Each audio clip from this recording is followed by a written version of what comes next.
कामगार सेनेचे अध्यक्ष आणि दक्षिण मुंबईतून तिसऱ्यांदा विजयी झालेले आजचे सत्कार मूर्ती माननीय खासदार अरविंदभाई सावंत,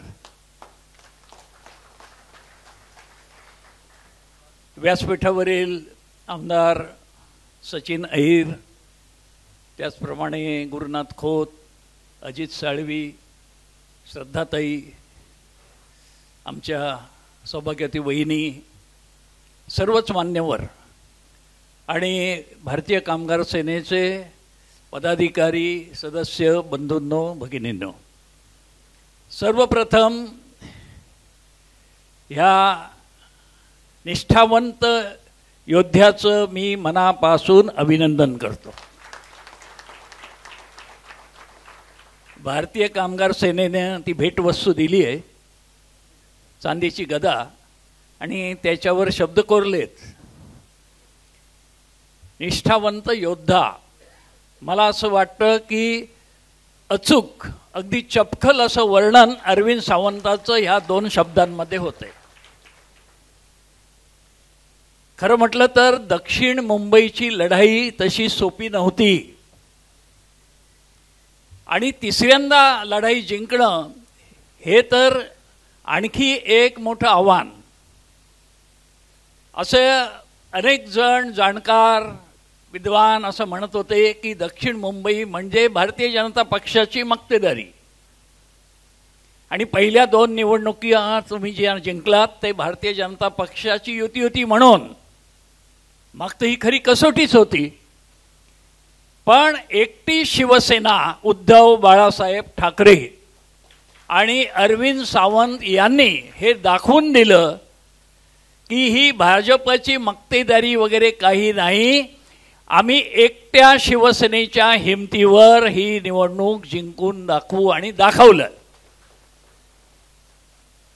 अर्थात महाविकास आघाडी, इंडिया आघाडी ही बरोबर आहेच, पण कुठेही न डगमगता अरविंद सावंत यांनी हे युद्ध जिंकलेलं आहे आणि त्यांच्या निष्ठेबद्दल बोलायलाच नको।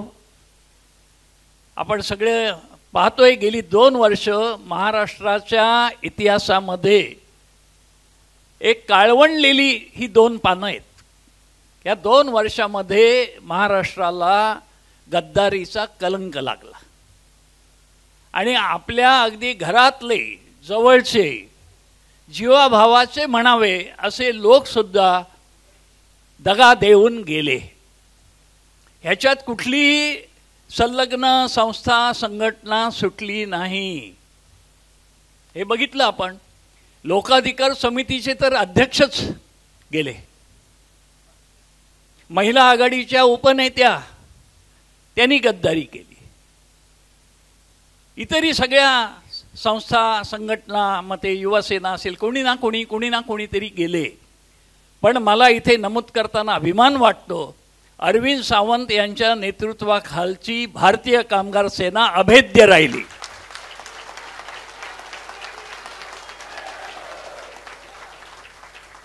सगळेच गद्दार नसतात हे तुम्ही दाखवून दिलं, आणि म्हणून आम्हा शिवसैनिकांना, शिवसेनेच्या पदाधिकाऱ्यांना भारतीय कामगार सेनेचा अभिमान आहे। अशीच भक्कम साथ भगव्याला, उद्धव साहेबांना आणि अरविंद सावंत यांना सदैव देत रहा, यासाठी तुम्हाला माझ्या मनापासून शुभेच्छा।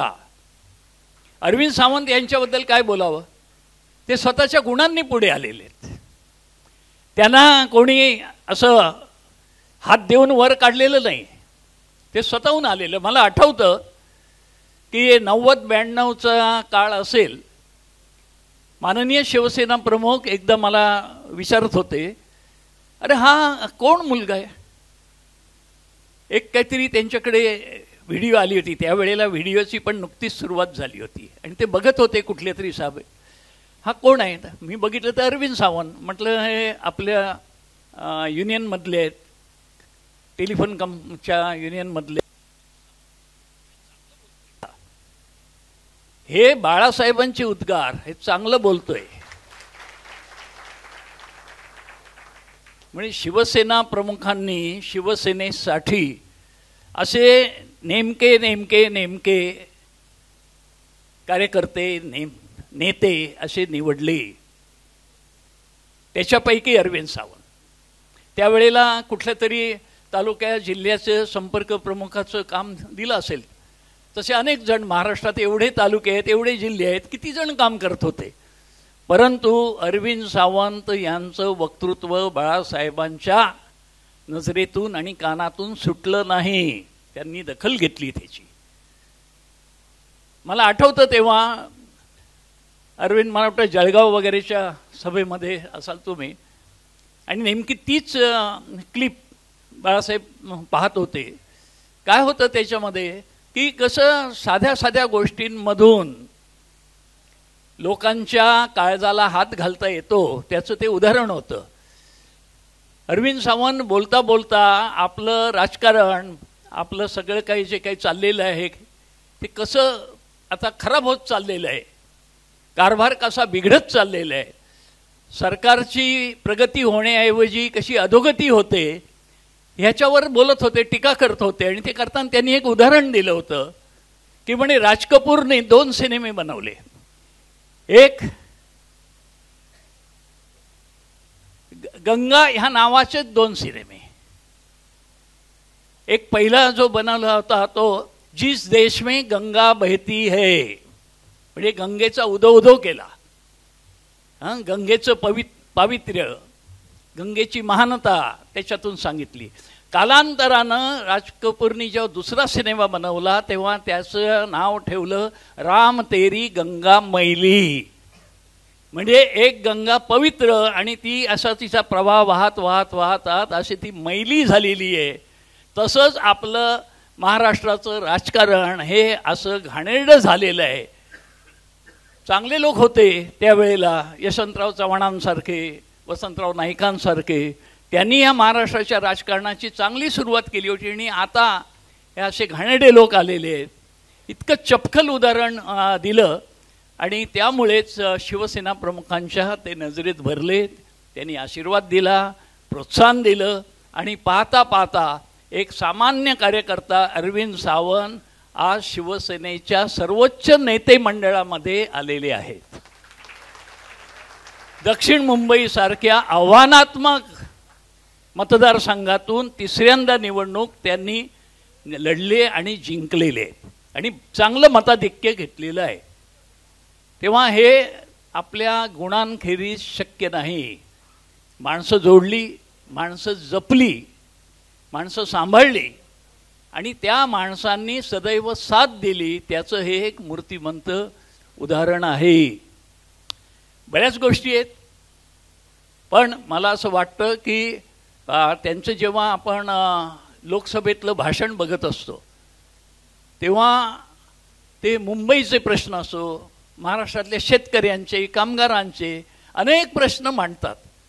तेव्हा त्या मांडण्यामध्ये त्यांचा अभ्यास दिसतो, पूर्ण माहिती घेऊन बोलणं. आणि त्यामुळे त्या भाषणाकडे सगळ्यांचं लक्ष लागतं. आणि आम्हाला फार बरं काय वाटतं की शिवसेनेचा आवाज लोकसभेमध्ये घुमतोय आणि सगळे ऐकताहेत. हा आवाज घुमवण्याची गरज होती. ती गरज अरविंद सावंत हे पूर्ण करत आहेत आणि आणखी पुढे पूर्ण करत राहतील, याच्यात कोणाला शंका घेण्याचं कारण नाही. त्यांनी मणिपूरचा दौरा केला. तिथे जे पाहिलं, म्हणजे आपल्या एवढ्या मोठ्या त्या घटनांनंतर सुद्धा आपल्या पंतप्रधानांना जायला वेळ नाही मिळाला, पण आमचा एक खासदार, आमचा नेता तिथे गेला. त्यांनी जे काही अनुभव घेतले, जे पाहिलं, जे टिपलं, ते लोकसत्तेमध्ये एक लेख लिहून पूर्णपणे मांडलं. तेव्हा अनेक गोष्टी ज्या आम्हाला माहीत नव्हत्या, सर्वसाधारण लोकांना माहीत नव्हत्या, त्या तिथे पाहायला मिळाल्या. स्वतः आखो देखा हाल मणिपूरचा काय आहे ते त्यांनी तिथे जाऊन पाहिलं आणि ते मांडलं. तेव्हा असा वाचा फोडण्याचे अनेक मार्ग आहेत. संसदेचं व्यासपीठ आहेच, सर्वसाधारण लोकांमध्ये जाऊन बोलता येतं, संवाद करता येतो, भाषणं करता येतात आणि लेखांमधून सुद्धा ही मांडणी करता येते. मी तर अरविंद सावंत यांना सांगेन की असं वेळोवेळेला तुम्ही तुमचे विचार, तुमचे जे काही निरीक्षण आहे, जो अभ्यास आहे, तो अशा लेखांमधून मांडत जा. हे कायम स्वरूपाचं डॉक्युमेंट एक तयार होत असतं, ह्याची गरज आहे. आज आपण अशा एका वळणावर आलेलो आहोत की ही जी लढाई झाली लोकसभेची, देशामध्ये संबंध देशाला नव्हे तर जगाला महाराष्ट्रानं दाखवून दिलं की महाराष्ट्र झुकत नाही. तर आमचा अपमान करणाऱ्यांना आम्ही झुकवतो. भारतीय जनता पक्षाला महाराष्ट्रानं गुडघे टेकायला भाग पाडलं. मोठ्या घमंडीत होते, पण महाराष्ट्रामध्ये त्यांची डाळ शिजली नाही, गुडघे टेकले. आता तशीच लढाई परत होणार आहे काही महिन्यांनी आणि त्यावेळेला सुद्धा या महाराष्ट्रावर तुमचा आमचा भगवा फडकल्याखेरीज राहणार नाही. ह्या लोकसभेच्या निवडणुकीत काँग्रेसच्या जागा आल्या, पवारसाहेबांच्या जागा आल्या, आपल्याही जागा आल्या, परंतु त्या सगळ्या जागांमध्ये जो ठसा जर उमटला कोणाचा असेल, जर चेहरा कोणाचा असेल तर तो उद्धव साहेबांचा चेहरा होता. गेल्या आठवड्यामध्ये विजयी झालेले सगळेच खासदार एक एक एक एक एक एक मातोश्रीवर आले. सर्व म्हणजे तिन्ही पक्षांचे आले, राष्ट्रवादीचे, काँग्रेसचे, शिवसेनेचं तर येणारच. त्याच्यामध्ये काँग्रेसच्या खासदारांनी येऊन तिथे उद्धव साहेबांना सांगितलं, मी त्या साक्षीदार आहे, बाजूला होतो, की उद्धव साहेब आम्ही निवडून आलो ते तुमच्या चेहऱ्यामुळे, लोकांनी तुमच्यासाठी मतदान केलं. विदर्भातले खासदार हे सांगत होते, तुम्ही तिथे जर जास्त जागा टाकल्या असतात तर तुमच्याही निवडून आल्या असत्या. एवढं तुमच्याबद्दल जनतेच्या मनामध्ये प्रेम आहे, आपुलकी आहे, पाठिंबा आहे तुम्हाला. आणि म्हणून येणाऱ्या विधानसभेमध्ये तुम्हीच फक्त समोर असाल तेव्हाच आपण जिंकणार. हे कोण बोलतंय? काँग्रेसचे आणि राष्ट्रवादी पक्षाचे खासदार. एवढं महाराष्ट्राला उद्धव साहेबांचं जे सरकार होतं, चांगलं सरकार, चांगलं काम करणारं सरकार, करोनासारख्या महामारीच्या काळामध्ये लोकांचे प्राण वाचवणारं सरकार, आणि आपल्या हातात काही साधनसामुग्री नसताना सगळी ती यंत्रणा उभी करून जनतेचे जीव वाचवले, ही जनता कधी विसरली नाही. आणि अशा सरकारला दगाफटका करून घालवल्याबद्दल लोकांच्या मनामध्ये जी चीड निर्माण झाली आहे, ती चीड अशी ह्या मतदानातून व्यक्त होते. ती एकदा लोकसभेत झाली, आता पुन्हा होणार विधानसभेच्या वेळेला. आणि लोकांच्या मनामध्ये, जनतेच्या मनामध्ये हे एक ठरलेलं आहे की वचपा काढायचा. ज्यांनी धोका देऊन हे सरकार घालवलं त्यांचा वचपा काढून पुन्हा हे आमच्या मनात असलेलं आमचं सरकार परत आणायचं आहे. हे होणार आहे आणि हे होणार आहे हे तुमच्या आमच्या सगळ्यांच्या कष्टामुळे, मेहनतीमुळे. केवळ विजय मिळाला त्याचा आनंद बाळगून चालणार नाही, हा अर्धा विजय. पूर्ण विजय हा 3 महिन्यानंतर होणाऱ्या विधानसभेच्या निवडणुकीत आपल्याला दिसणार आहे. आणि त्यासाठी आतापासून कंबर कसा, हे एक आव्हान आहे. आणि दुसरं आहे की जी भारतीय कामगार सेना शिवसेना प्रमुखांनी स्थापन केली, तिचा व्याप अजून भरपूर वाढला पाहिजे. आहे त्याच्यावर समाधान मानून स्वस्थ बसता येणार नाही. आजच्या काळामध्ये कामगार क्षेत्रामध्ये नाही म्हटले तरी सुद्धा एक मंदी आल्यासारखं दिसते. त्या चळवळी, ती आंदोलनं, ती आग आज दिसत नाही आहे. परिस्थिती आहे, कारणं आहेत त्याला, हे पण मला समजतंय. पण तरीसुद्धा आजच्या घडीला कामगार वर्गाच्या मागे आपल्याला ताकद उभी करावीच लागेल. त्यांना न्याय मिळायचा असेल तर त्यासाठी संघटित प्रयत्नांची गरज आहे. आणि मला असं वाटतं की या हिंदुस्थानामध्ये या सगळ्या कामगार विश्वाला जर एक आधार कोणाचा वाटत असेल तर तो भारतीय कामगार सेनेची फार मोठी अपेक्षा आहे, आशा आहे. तेव्हा तुम्ही तुमचे हे कर्तव्य पार पाडण्यासाठी सुद्धा खांद्याला खांदा लावून अधिक जोमानं काम करण्याची गरज आहे. माननीय शिवसेना प्रमुखांनी भारतीय कामगार सेनेची स्थापना केली तेव्हा ती काळाची गरज होती. काय होत होतं त्यावेळेला कम्युनिस्ट पक्षाची चळवळ जोरात होती आणि सगळ्या कामगार संघटनांवर त्यांचा ताबा आणि कम्युनिस्टांचा एक खाक्या होता की एकदा कंपनीमध्ये कुठल्या तरी प्रश्नावरून आंदोलन करायचं, कंपनी बंद पाडायची आणि नंतर ढुंकूनही बघायचं नाही. ती कंपनी परत चालू व्हावी, रोजीरोटी लोकांची मिळावी, कामगारांच्या घरातल्या चुली परत पेटाव्यात ह्याची त्यांना पर्वा नव्हती. कंपनी बंद म्हणजे बंद, महिनोन महिने बंद. कामगार बिचारे इकडे तिकडे धाव करत करत थकायचे, गावाला जायचे आणि असे अनेक कारखाने कायमस्वरूपी बंद होत होते. ह्या तक्रारी शिवसेना प्रमुखांकडे यायला लागल्या. शिवसैनिक बाहेर शिवसेनेचे सदस्य आणि ते काम करतात, नोकरी करतात तिथे कम्युनिस्ट युनियनचे सदस्य. ही विसंगती होती, हा मोठा विरोधाभास होता. आणि अशा वेळेला एक टी माणिकलाल नावाची कंपनी, तिथले कामगार आले आणि त्यांनी त्यांची व्यथा सांगितली की आमचे नेते काही बघतच नाहीत, एकदा ते बंद पडली कंपनी आणि तिकडे आता येत नाहीत, मॅनेजमेंटची तयारी आहे काहीतरी मार्ग काढायची, पण नेते तिथे यायला तयार नाहीत. ते म्हणतात नाही आम्ही मॅनेजमेंटशी मालकांशी बोलणार नाही. बाळासाहेब म्हणाले ठीक आहे. शिवसैनिकांचे घराचा कुटुंबाचा प्रश्न होता. बाळासाहेबांनी तिथे जायचं ठरवलं, परवा केली नाही कोणाचा विरोध आहे, ते कम्युनिस्ट काय करतील. त्या ठिकाणी गेले, कामगारांनी काही छोटीशी पूजा लावली होती, त्या ठिकाणी गेले आणि कंपनीच्या मॅनेजमेंटला सांगितलं तुम्ही गेट उघडा, सगळे आमचे कामगार येतील, काम सुरू करा. आणि त्या दिवशी अनेक महिने बंद असलेली टी माणिकलाल कंपनीचं प्रोडक्शन सुरू झालं, नोकऱ्या वाचल्या. हा एक संदेश गेला. संबंध मुंबईचे जे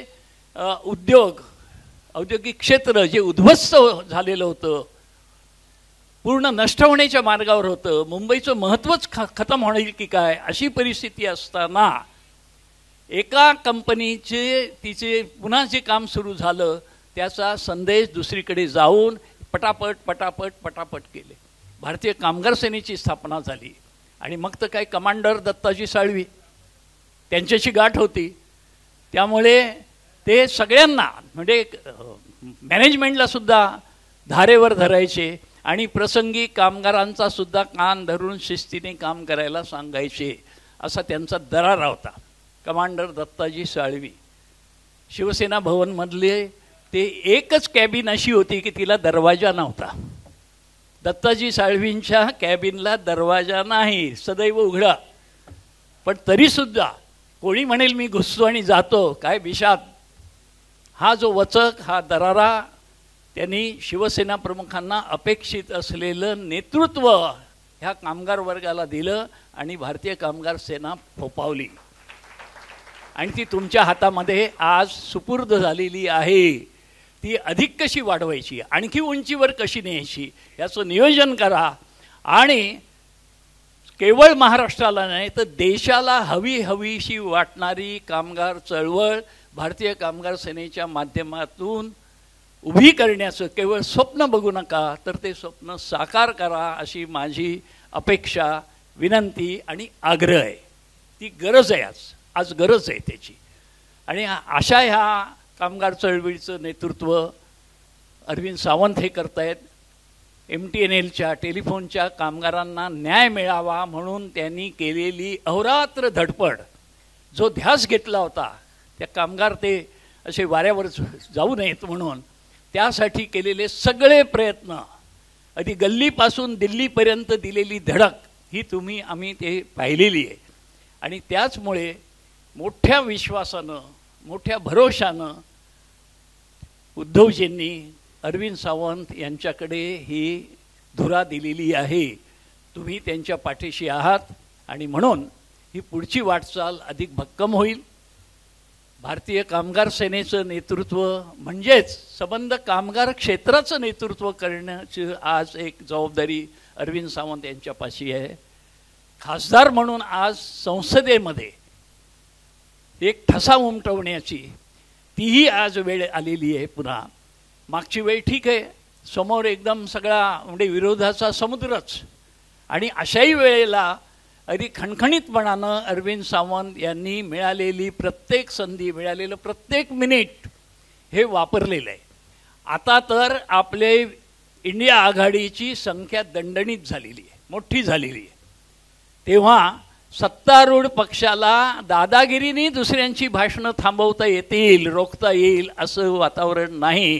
त्यामुळे अरविंद सावंत यांना अधिक चांगला, अगदी जोरदारपणानं भक्कम पाठिंबा असलेल्या अशा संसदेमध्ये नक्कीच बाजी मारता येईल असा मला स्वतःला विश्वास वाटतोय. मी अरविंद सावंत यांना पुढच्या वाटचालीसाठी तुमच्या सर्वांच्या साक्षीने भरपूर शुभेच्छा देतो. शिवसेना उद्धव बाळासाहेब ठाकरे पक्षाचे, उद्धव ठाकरे यांची भिस्त, मोठा भरोसा अरविंद सावंत यांच्यासाठी आहे. त्याला ते पुरे पडतील, नक्कीच त्यासाठी समाधानकारक आणि आम्हाला वेळोवेळी अभिमान वाटेल अशी कामगिरी त्यांच्या हातून घडेल असं एक खास ठाम विश्वास व्यक्त करतो. 4 शब्द पूर्ण करतो. जय हिंद, जय महाराष्ट्र. एबीपी माझा, उघडा डोळे बघा नीट.